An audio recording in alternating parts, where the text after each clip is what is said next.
give it I'm gonna go right into the intro.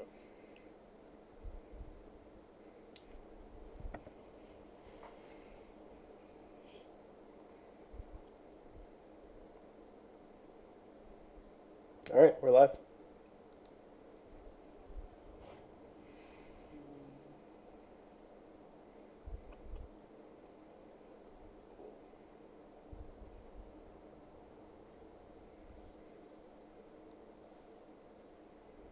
What is going on, Trash Talkers? We are back with another episode for you. Today, we're going to go over UFC 249's entire card. Now, there hasn't been a lot of sports news as of late, obviously, still with everything that's going on. We thought this was the perfect opportunity to take a deep dive into everything that we think is going to happen this weekend. UFC 249, this is the biggest card that I think we've ever seen. And people that would normally headline certain fights or certain cards are on the undercard for this. This is incredible. So I think we're gonna just jump right in. I can't wait. We're gonna get right to it. Let's go. Okay, so I mean the biggest fight. This is pretty much a combination of UFC 249 and UFC 250 because of everything that was going on. Dana White couldn't pull off the fight because Disney came in. They were like, nope, we're not going to show the fight, even if you're able to get it at that Indian reservation. We're not going to show the fight no matter what. So there was nothing he could do at that point, but he was able to find a spot in Jacksonville, Florida, where he can host a few fights this month while they're still getting the rest of Fight Island all set up. And so, this is the first fight that we've seen in a while, and now we have it's a huge card, and it all starts off. The main event is still Tony Ferguson versus Justin Gaethje. It was Khabib and versus Ferguson. Now that I believe it's Ramadan. I'm sorry if I'm wrong, but that's holding Khabib from out of this. He's unable to fight during this and isn't able to travel anyway because the bans in Russia don't allow him to leave. So that's an issue in itself. But we still have Tony Ferguson versus Justin Gaethje. This is going to be a great matchup. Gaethje, it looked like was going to come fight Ferguson with it was about like a week's notice, little over a week's notice, and now he's had about 3 weeks to prepare for this. So I mean that's what a half the about the time of a half a camp that he's been able to get in condition, get to study Ferguson, and really get ready for this fight. So it'll be a better fight than we would have gotten a couple weeks ago. And so this Yeah, I'm this I'm really excited. I just think not to cut you off, but I think you know when we learned that Khabib wasn't going to be able to make the fight, I was really scared for everything that was going to take place. And um, Dana White worked his ass off. I have to give him all the credit in the world. He worked his ass off to make sure that at that point the fight was still going on. Uh, was it 2 or 3 weeks ago now? Um, and he found Justin Gaethje with a week's notice and was like, "Let's go." And now that they've both had time to kind of prepare. Obviously, Gaethje only had what 3 or 4 weeks to prepare, mhm. uh, but overall, I think this was an incredible fight that they put together as the headliner. Yeah, I mean, I've said it before. Justin Gaethje, I think, has come the closest in almost beating Khabib, and that was last summer. And I think Gaethje wants to fight Khabib again. He knows he can beat him if he faces him again. I think this is the perfect opportunity. What better opportunity than coming in at short notice? You have nothing to lose because you are given. No one really expects anything from you coming in on short notice, and if you come out on top, especially against a guy like Tony Ferguson, who since his return to the UFC has been absolutely dominant, and if you can beat him for the interim title, you become the number one contender to face Khabib next. I don't think there's anybody that really stands in your way unless Dana's going to try to push Connor ahead of him. I don't really see any other fighter ahead of whoever wins this bout, and I think that really helps Gaethje's case for why he should fight Khabib in the near future. Now, when it comes down to this, I still think Tony Ferguson has the upper hand. I think because of he's been in camp for a lot longer. He's been getting ready for a much harder opponent. I believe in Khabib.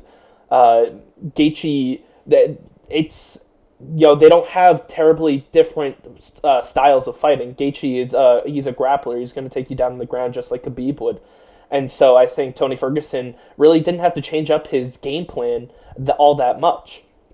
I think he'll be able to control this fight, keep himself on his feet, keep the fight up.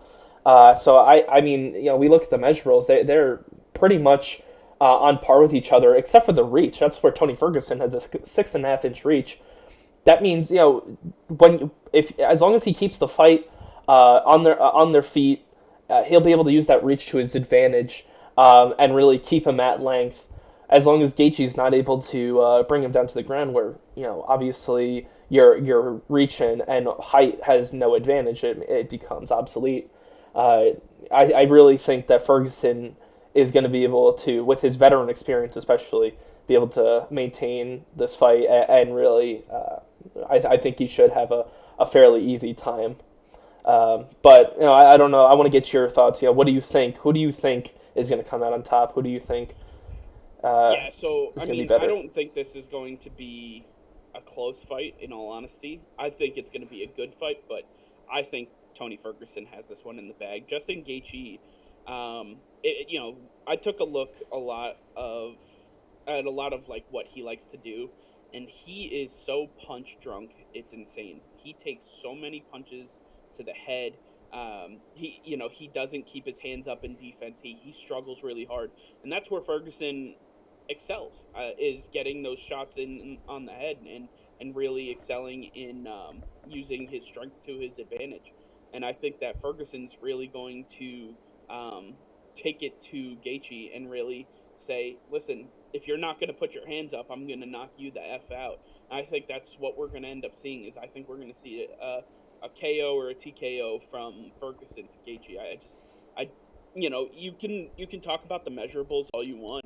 At the end of the day, Ferguson's been preparing to fight Khabib, and now he's fighting Gaethje. So, not to say that Gaethje's a bad fighter.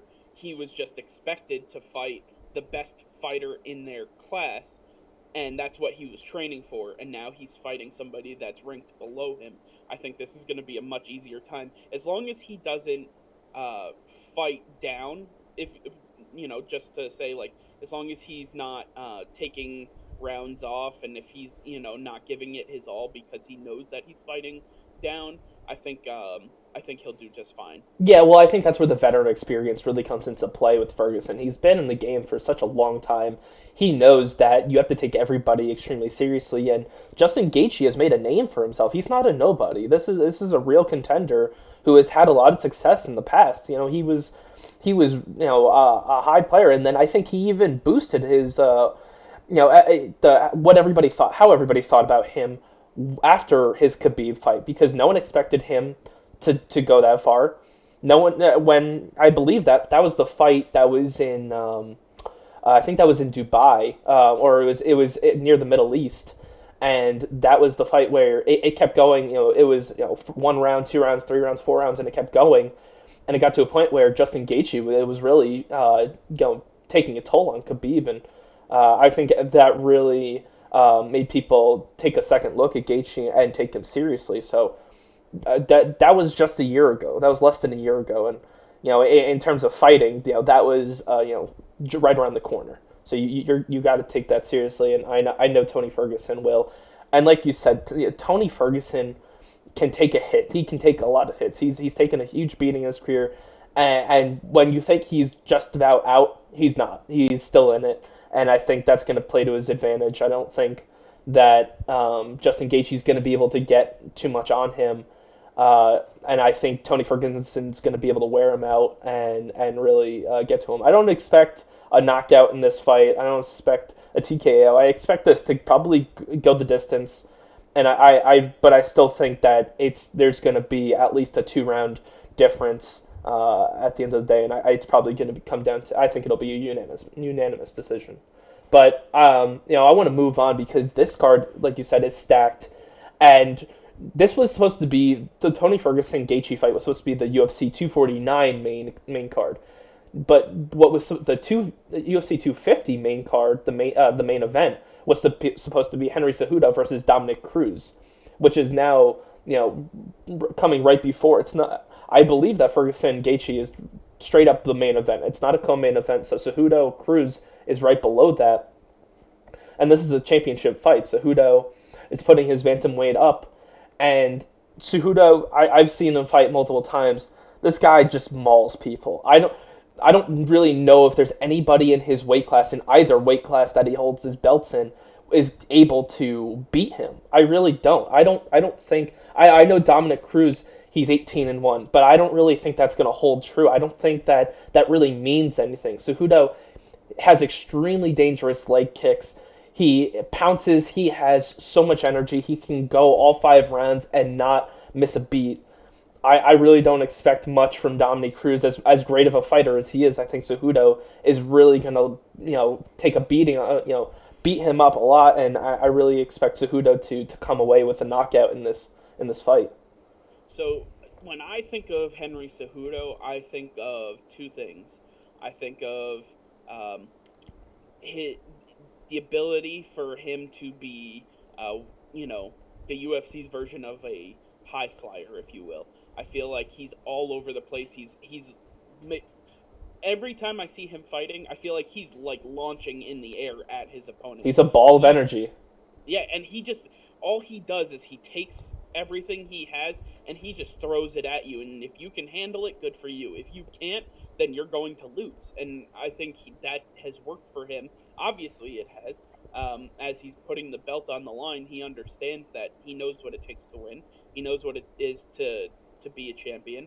And right now, he's taking that time and he's going to show Dominic Cruz exactly what it is. I'm with you. I think Cejudo wins this by a landslide. I don't think it's going to be a close one.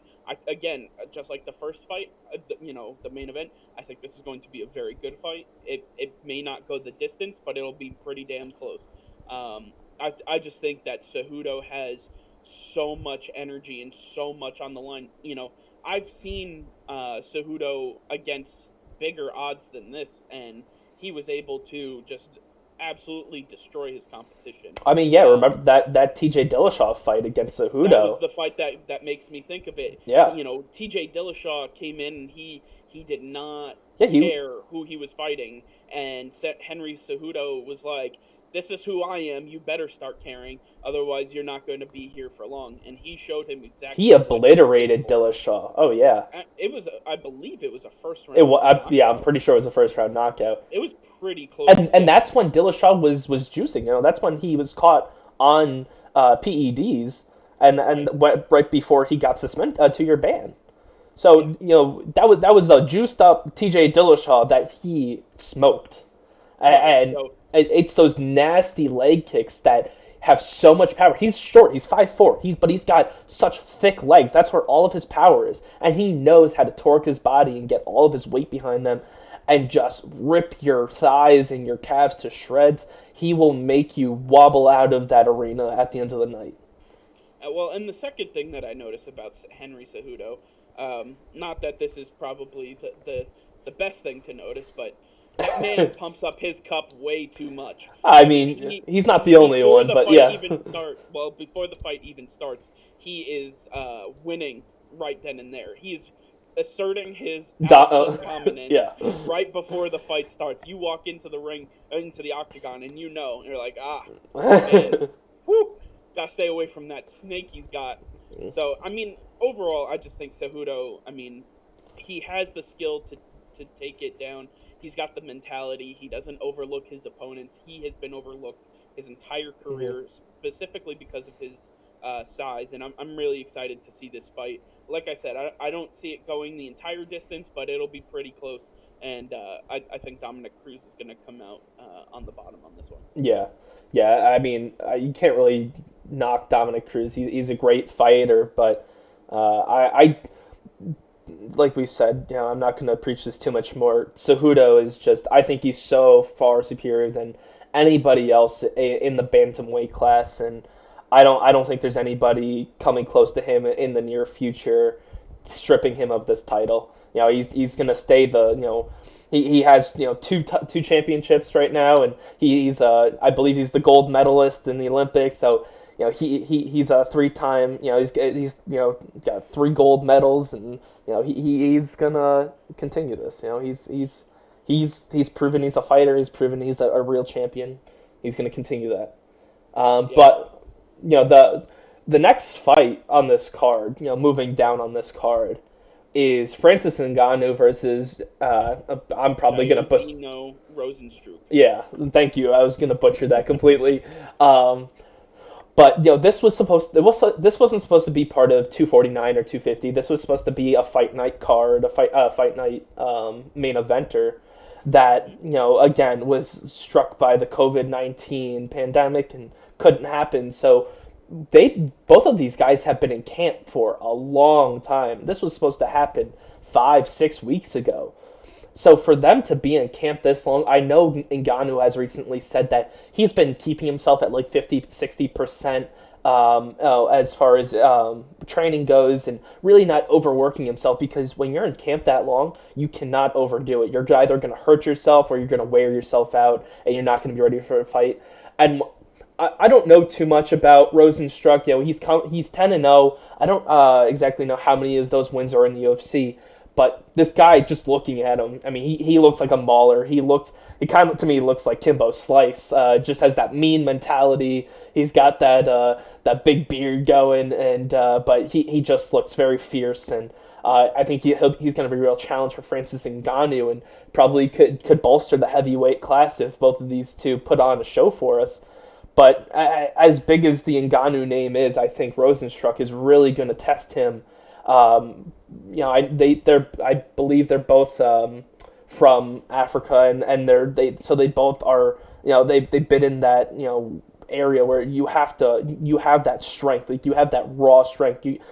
Gym's not going to do you any good when you're out there every day, working, and having that ability and being in that environment really helps you when it comes to the UFC. We've seen time and time again all these fighters coming from Africa, and really proving to be the strongest and best because of their mentality, their work ethic, and their pure strength. And I think that's really going to be tested here with the two of these guys. I really expect a hard fought fight.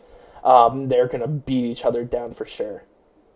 Yeah, I think this is gonna be the surprise of the cards. If I had to choose one, I think Francis Ngannou has not seen anybody like Jairzinho Rosenstruck. I just when you take a look, and I looked at both of their fighting styles. I've taken a look at Rosenstruck, some of his fights. Obviously, I didn't know much about him going into this, not as much as I did about Ngannou. So I really had to take a look at and do some research. He he hits like a Mack truck. I mean, his punches pack the entire power throughout his body. I mean, he has the natural ability and the swing in his hips to make sure that you feel the reverberation of that hit throughout your entire frame. And I think that is going to cripple Francis Ngannou in this fight. I definitely see Rosenstruck being someone who can use his raw power and raw abilities to take down Francis Ngannou.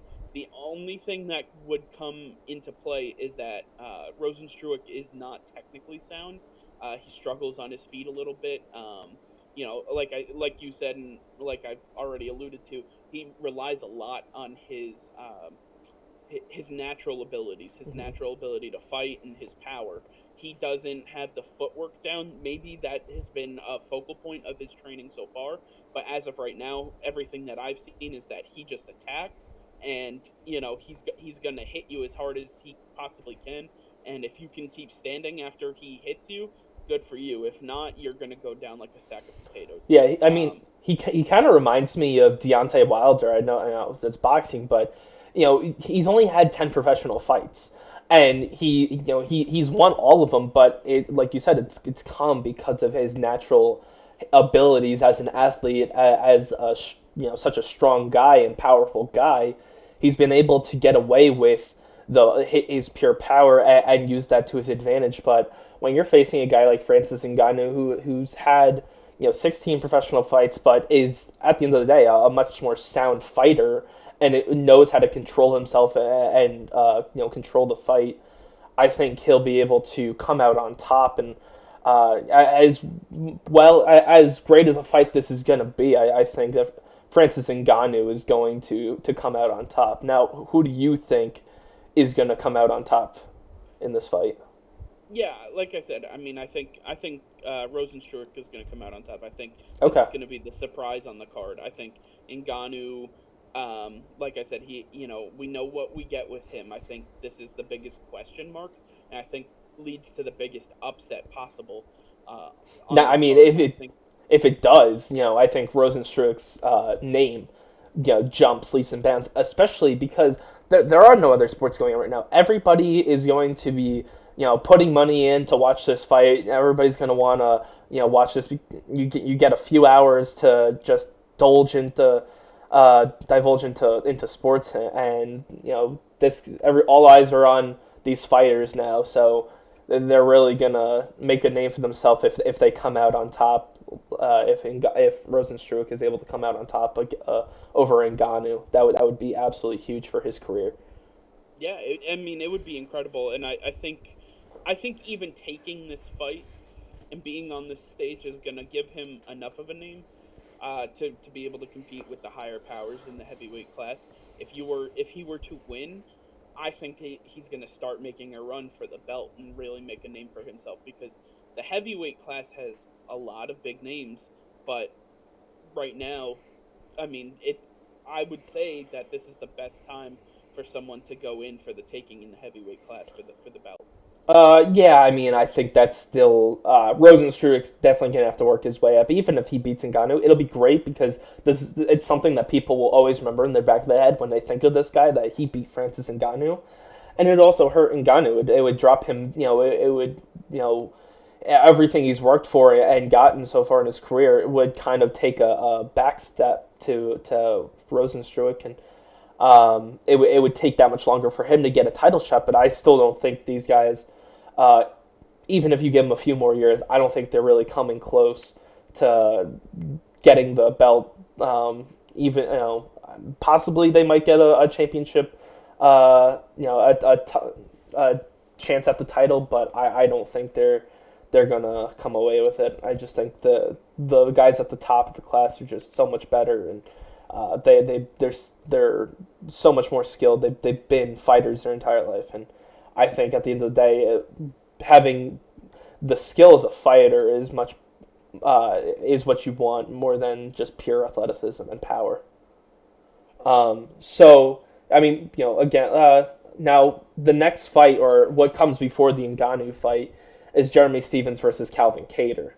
And I'm actually surprised this card is this high up on the.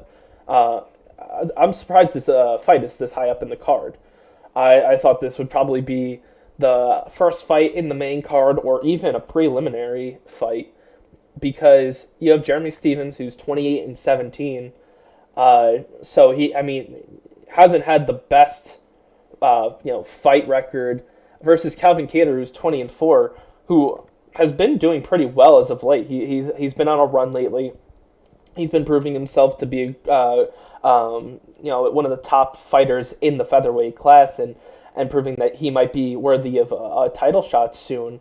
But I just don't think Jeremy Stevens is the best opponent for him, and I think that kind of weakens this fight a little bit.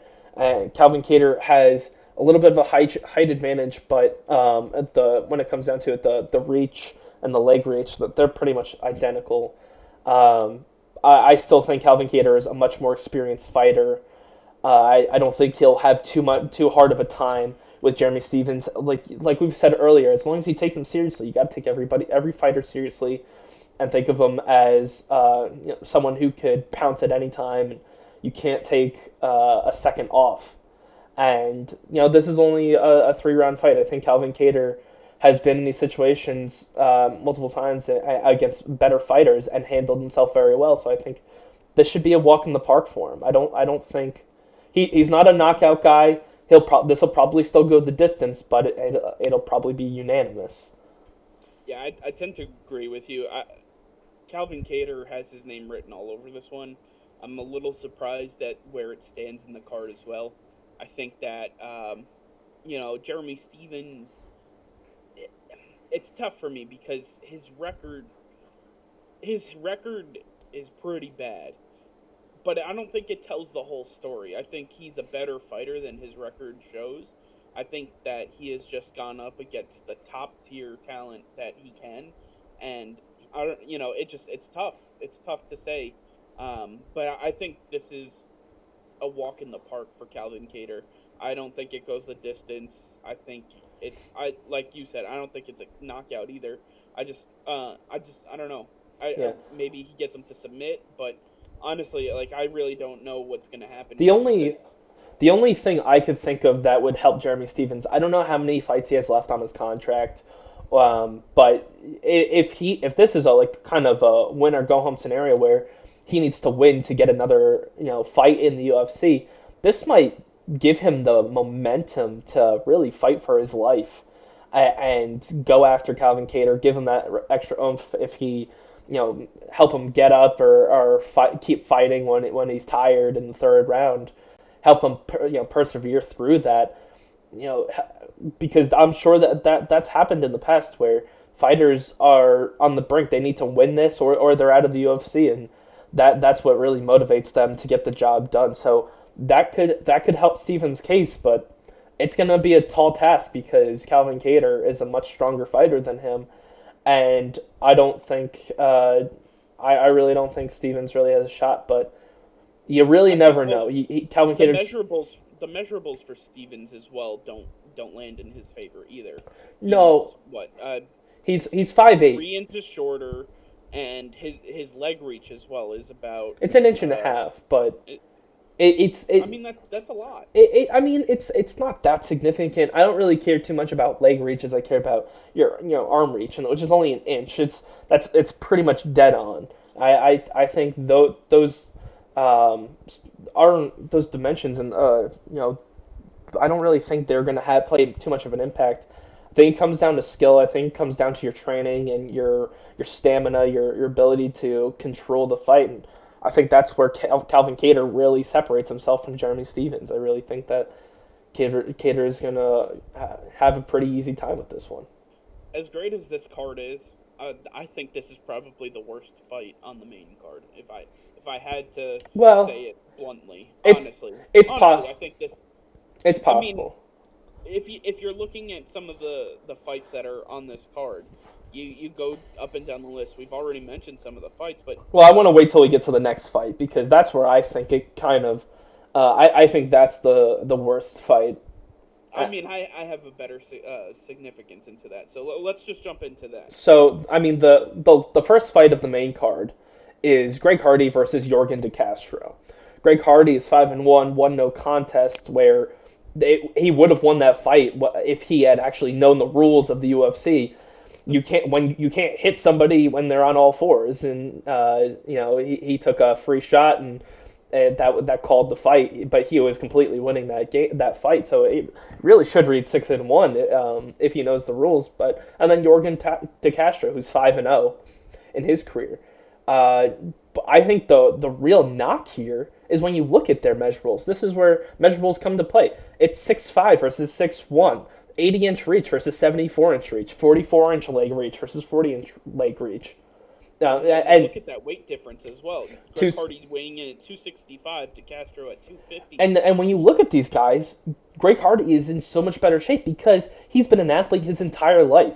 He's been training. He was in the NFL, a dominant defensive end in the NFL for years, and he transitioned to the UFC after some domestic violence issues, but he is a pure athlete. He's a dominant athlete, and he knows how to maintain himself through a 60-minute game in football. And I think he's been able to, so far in his career, transition well into maintaining himself through 3-round fights in his career. And I think his he's a leaner body. He'll be able that 6 inch reach is really going to play into his favor.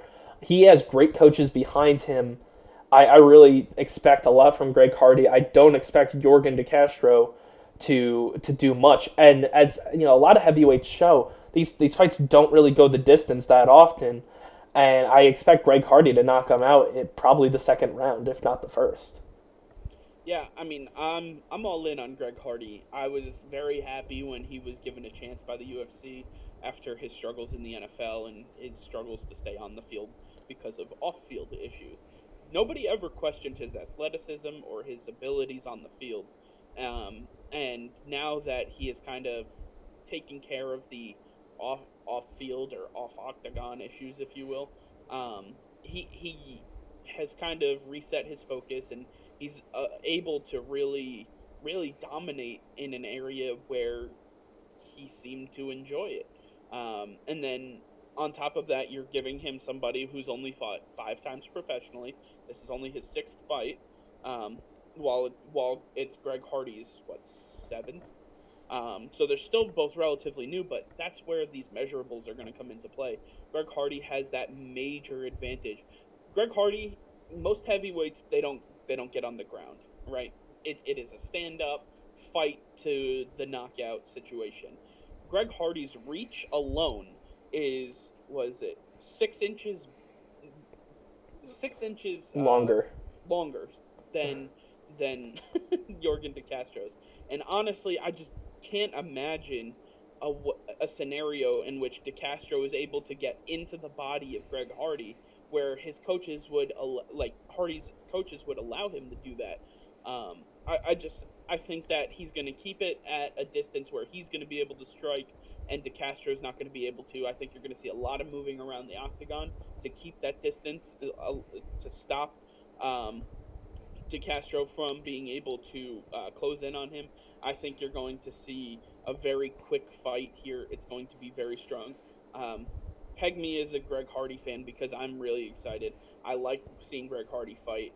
Maybe it's just his ties to the NFL and football being my favorite sport, but overall, I'm glad to see Greg Hardy in the ring and Yeah, and or in the octagon. now another thing that plays into Greg Hardy's favor is he came into the UFC, he signed with the UFC, and he was already a big name in the world. You know, a lot of people knew who he was, and he was put up against big name heavyweights right off the bat. So he had to go up against experienced guys, you know, the last 6 fights, and now he's facing a guy who's 5-0. Now, yes, Jorgen De Castro has a fighting background. He's been fighting a lot longer than Greg Hardy, but Greg Hardy, because he's had to face these top tier heavyweights, you know, in the early start of his career, has learned a lot. He may not have a lot of experience, but he's learned a lot, and he has a great coaching staff behind him that's been able to teach him everything. He's been able to dissect his tape and understand. He's dissected tape his entire career. He knows what to look for, how to improve himself. And when he looks at back at his previous fights, he knows where to improve and how to dissect his opponent and where his Jorgen's weaknesses are. So I really think that's going to come to play in his favor, and that'll help him a lot. So I, now, what do you think the outcome is? I know you said Greg Hardy's going to win, but how do you think he's going to win this I fight? think he's going to knock the brains out of Jorgen De Castro. Yeah. Honestly, I don't see this going past the first round. If anything, I think Hardy's going to come out. Um, he's going to come out like Conor McGregor did in his first fight back. He is going to be a ball of energy. He is going to absolutely just come after De Castro, and if De Castro can last the first um, round, uh, maybe he has a chance, but I just don't see it. I think Hardy is going to bring everything he has in the first round and just absolutely unload on him.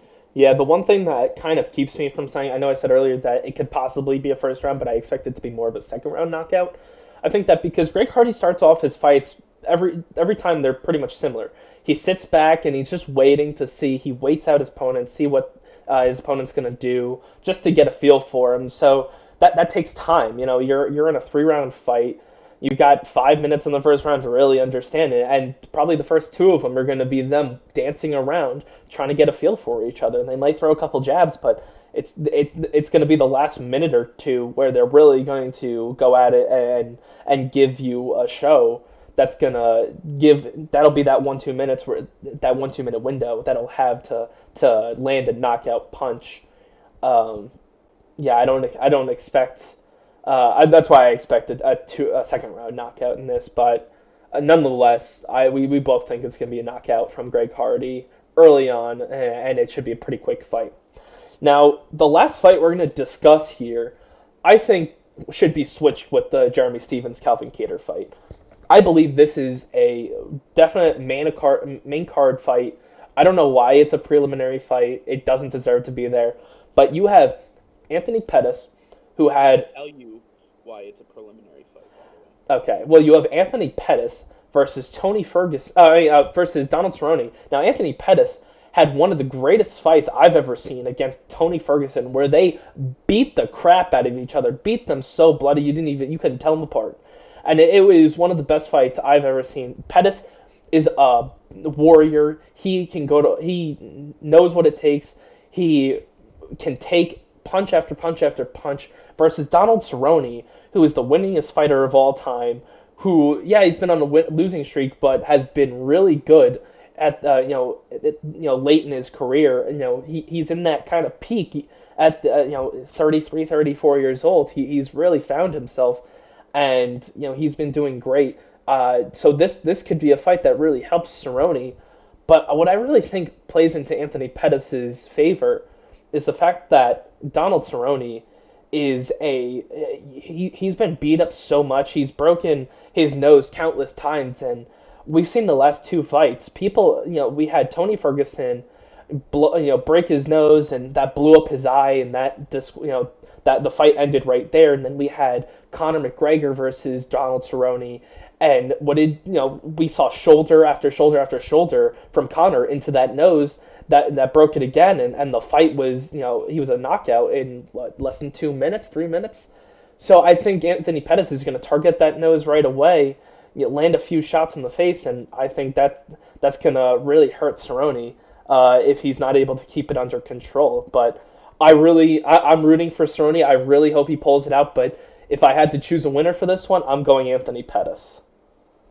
Yeah, so the reason that it's a preliminary fight is exactly what you just laid out. Donald Cerrone is one fight away from being forced to retire from UFC. I don't see him being I think this is he has met the apex of his career and now he's on the downward side. I think that if he loses to Anthony Pettis, this will have been his last professional fight in UFC. I want to just interject real quick because I'd be surprised if that happens because Donald Cerrone is a guy that Dana White has been able to count on time and time again. Cerrone would fight every month if he could. Even if he lost every single fight, he would still fight because this guy lives to fight. He doesn't care about the record. He just wants to be out there in the octagon, trying his No, but best. Dana White also doesn't want to put somebody out there who's going to get his ass kicked every single time. No, He but wants something Cerrone, that's going to be competitive, and but if he Cerrone can't do that, why are you going to keep putting him out there? But because Donald Cerrone is the people's champ, everybody loves him. There isn't a person out there that's why people are going back and forth when it was Ferguson versus Cerrone. It was like, who's gonna win this? That was when Cerrone, excuse me, was on his I believe 3 or 4 fight win streak, and people were rooting for him. And I think that continued even after he lost to Ferguson, continued against McGregor, where people still thought McGregor was going to win, but a lot of people still believed in Cerrone. Everybody thinks, Fans loving a fighter doesn't mean that they get to compete at the highest but level. It does. We know Dana White. Dana White does exact. He's a fan first, and he loves Donald Cerrone just like all of us do. And I think he'll keep him out there because that'll get people to tune in. That's what people want to see Cerrone, even if he's going I'm to lose. They still want to see him. I'm not I'm not somebody who would tune into a card just to see Donald Cerrone fight. I'll tune in because I No, like he's other matchups, yeah. and he happens to be on the card, kind of like this one, which is why it's a preliminary fight. I don't I don't foresee him being anywhere close to a main carder again. I really just don't. Unless if he finds a way to beat Anthony Pettis, which I doubt, then he can possibly work his way back into main cards. But right now, he's on a two fight losing streak. He's like you said that I mean, if they just target that nose and he can't function, how's he supposed to fight? Then everybody's game plan is to target his nose, and he needs like it. I don't know. To me, it just doesn't make a whole lot of sense. I don't see him winning this. I think this writes Anthony Pettis is going to win this one.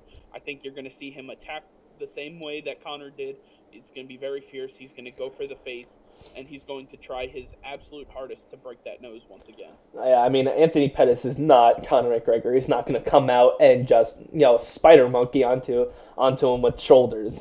That's not going to happen. We're not going to see that twice in a row. But yeah, I think Anthony Pettis is going to win. But the entire time, I will be rooting for Cowboy. I love this guy. I really hope he comes out on top. I really hope he proves me wrong. Because I want to continue to watch Cowboy Cerrone fights. I believe this guy still has a lot in the tank. I think he has a lot to offer, and I think that he makes for great cards. I really believe this man can do a lot more in his career and deserves more shots. So I really hope the best for Cowboy Cerrone in this fight. Yeah, I mean I like Cowboy Cerrone.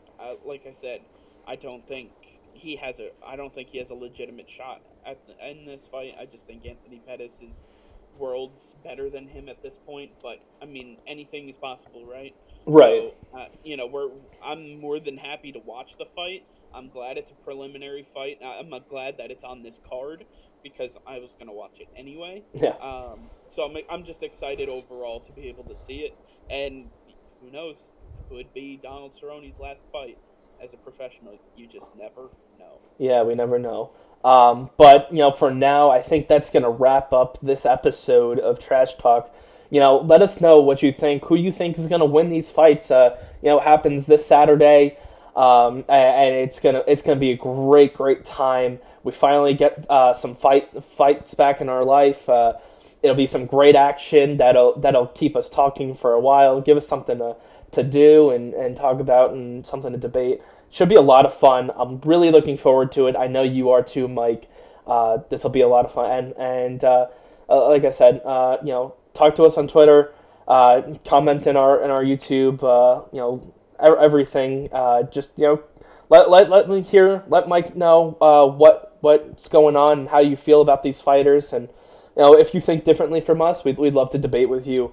So We're going to can be live tweeting as well. yeah. We'll be live tweeting the fights. Um, and who knows? Maybe you'll catch our ear and we'll be able to talk to you next week when we Absolutely. break it all down. So until next week, see you later, fight fans. See you.